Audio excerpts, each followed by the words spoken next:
The vessel was the Parki of Lahaina, a village and harbor on the coast of Maui, one of the Hawaiian Isles, where she had been miserably cobbled together with planks of native wood and fragments of a wreck there drifted ashore.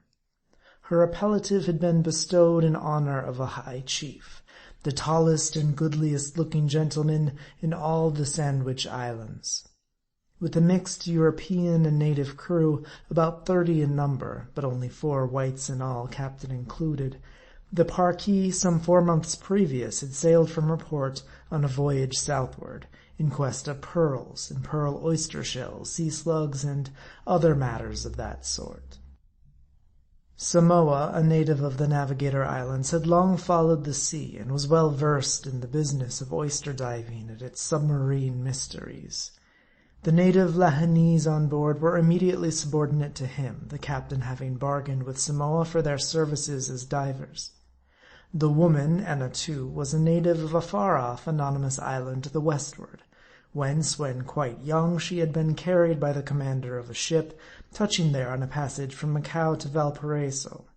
At Valparaiso her protector put her ashore, most probably, as I afterward had reason to think, for a nuisance. By chance it came to pass that when Annatoo's first virgin bloom had departed, leaving nothing but a lusty frame and a lustier soul, Samoa the navigator had fallen desperately in love with her. And thinking the lady to his mind, being brave like himself and doubtless well adapted to the vicissitudes of matrimony at sea, he meditated suicide, I would have said wedlock, and the twain became one. And some time after, in capacity of wife, Annatoo the dame, accompanied in the brigantine Samoa her lord. Now, as Antony flew to the refuse embraces of Caesar, so Samoa solaced himself in the arms of this discarded fair one.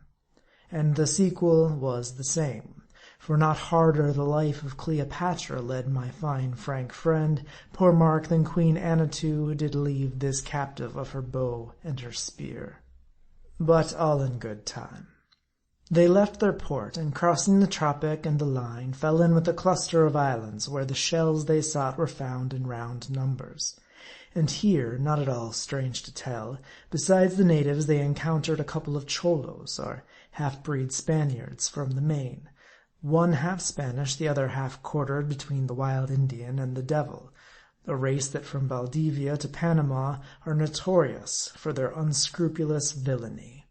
Now the half-breeds, having long since deserted a ship at these islands, had risen to high authority among the natives. This hearing, the Parki's captain was much gratified, he, poor ignorant, never before having fallen in with any of their treacherous race. And no doubt he imagined that their influence over the islanders would tend to his advantage. At all events, he made presents to the cholos, who in turn provided him with additional divers from among the natives. Very kindly also they pointed out the best places for seeking the oysters.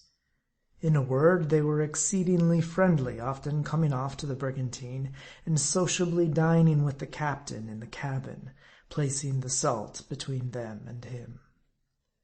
All things went on very pleasantly, until one morning the half-breeds prevailed upon the captain to go with them in his whaleboat to a shoal on the thither side of the island, some distance from the spot where lay the brigantine. They so managed it, moreover, that none but the Lahanese under Samoa, in whom the captain much confided, were left in custody of the Parki, the 3 white men going along to row, for there happened to be little or no wind for a sail. Now the fated brig lay anchored within a deep, smooth, circular lagoon, margined on all sides but one by the most beautiful groves. On that side was the outlet to the sea, perhaps a cable's length or more from where the brigantine had been moored. An hour or 2 after the party were gone, and when the boat was completely out of sight, the natives in shoals were perceived coming off from the shore, some in canoes and some swimming.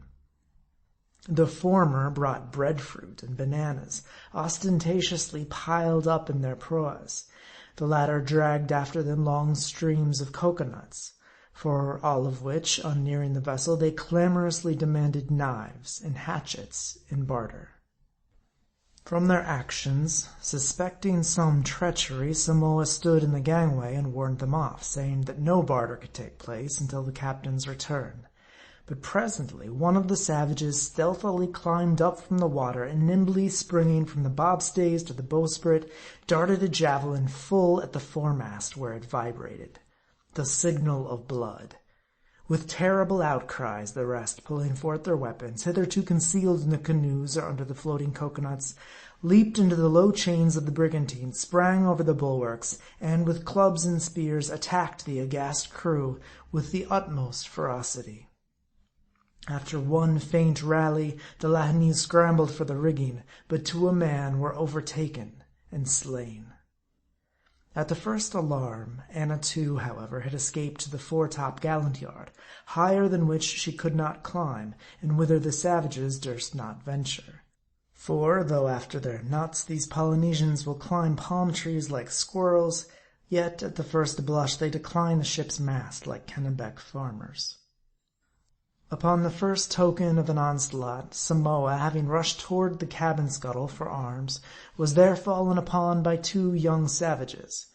But after a desperate momentary fray, in which his arm was mangled, he made shift to spring below, instantly securing overhead the slide of the scuttle. In the cabin, while yet the uproar of butchery prevailed, he quietly bound up his arm. Then, laying on the transom the captain's 3 loaded muskets, undauntedly awaited an assault. The object of the natives, it seems, was to wreck the brigantine upon the sharp coral beach of the lagoon, and with this intent one of their number had plunged into the water and cut the cable, which was of hemp.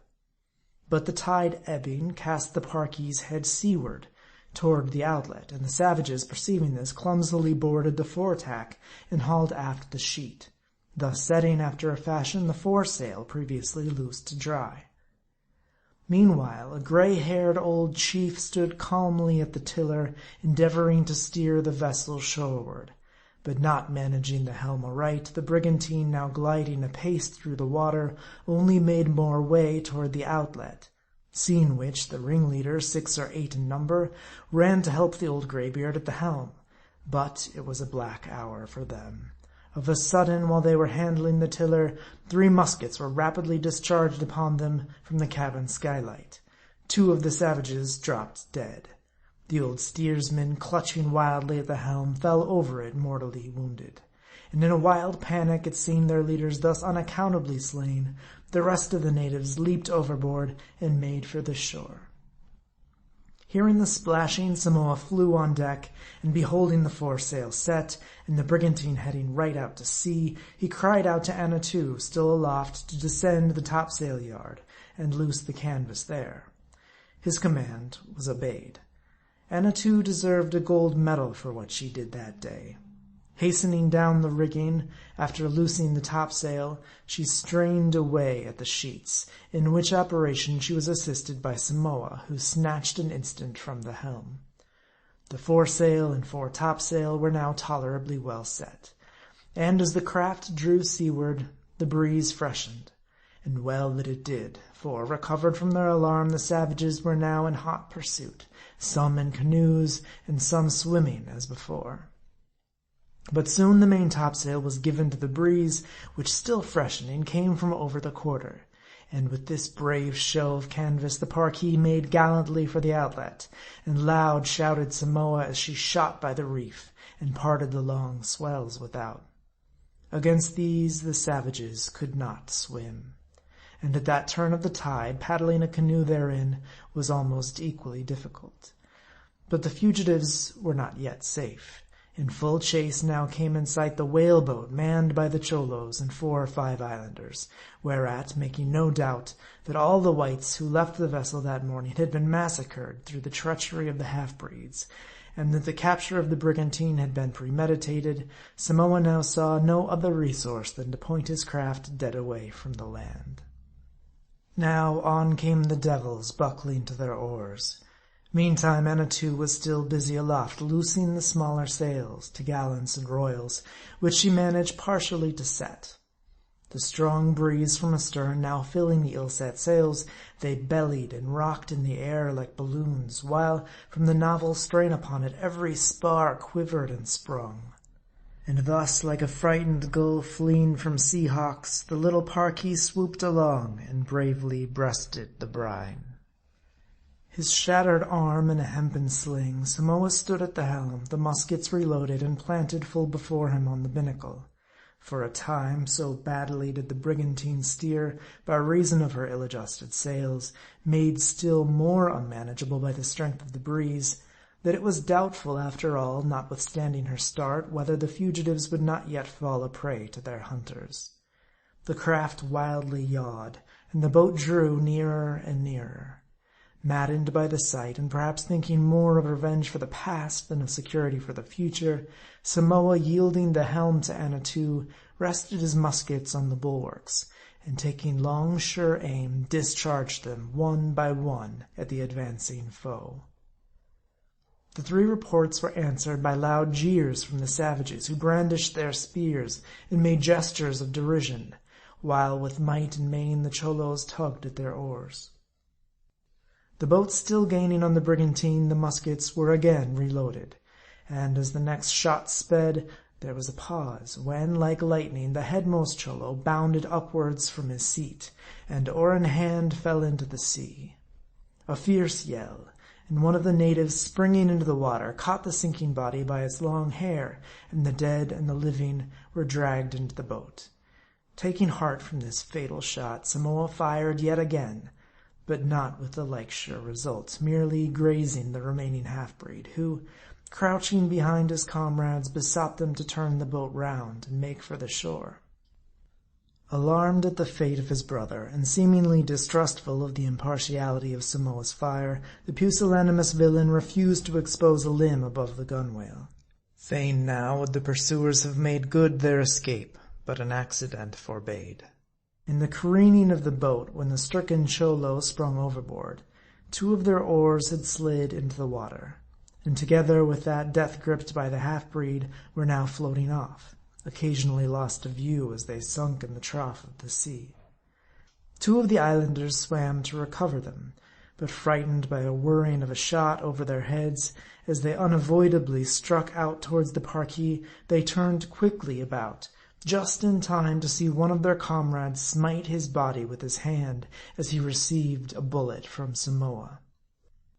Enough. Darting past the ill-fated boat, they swam rapidly for land, followed by the rest, who plunged overboard, leaving in the boat the surviving Cholo, who it seems could not swim, the wounded savage, and the dead man. "Load away now, and take thy revenge, my fine fellow," said Samoa to himself. But not yet. Seeing all at his mercy, and having none, he quickly laid his foretopsail to the mast, hove to the brigantine, and opened fire anew upon the boat, every swell of the sea heaving it nearer and nearer.